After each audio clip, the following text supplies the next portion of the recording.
il y a un domaine où la réglementation est complexe et lourde de conséquences. C'est le risque amiante dans l'entreprise.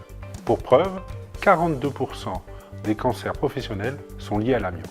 Parmi les conséquences, on pense à 3 types de risques. Le risque d'exposition des travailleurs et de la population, aussi bien dans l'entreprise qu'à l'extérieur. On pense au risque de pollution, c'est-à-dire à l'environnement, et on pense au risque de blocage, des arrêts de chantier, des arrêts d'entreprise.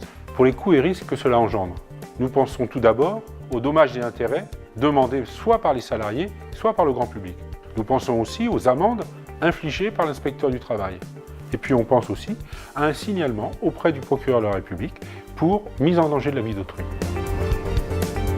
L'amiante a été abondamment utilisée depuis les années 60 jusqu'en 1997, date de son interdiction. On retrouve de l'amiante dans de très nombreux produits bien connus du grand public, comme par exemple les flocages, les dalles de sol, les faux plafonds et aussi, bien sûr, tous les produits en amiante ciment, les plaques ondulées, les conduits, les ardoises. Dans de très nombreux autres matériaux comme les mastiques de vitrage, les cols de carrelage, les enduits, certaines peintures, des conducteurs électriques, voire même dans des convecteurs. Au total, ce sont plus de 3000 matériaux et produits qui ont contenu de l'amiante. Aujourd'hui, le simple fait de remplacer un papier peint peut présenter un risque amiante si ce papier peint est collé sur un enduit alimenté. Pour évaluer le risque d'exposition à l'amiante de ses salariés, de ses clients, voire de ses prestataires, l'entreprise doit disposer d'un document, le dossier technique amiante, appelé DTA. Ce document doit exister pour chaque bâtiment dont le permis de construire est antérieur à 1997, que ce bâtiment soit occupé de manière permanente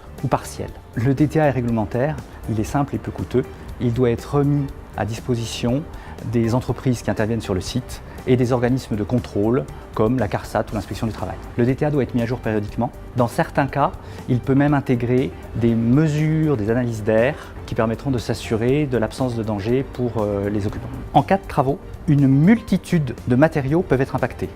Il est donc nécessaire dans ce cas de faire un repérage complémentaire, approfondi, qui s'appelle logiquement le repérage amiante avant travaux. Le réseau Agenda existe depuis 25 ans.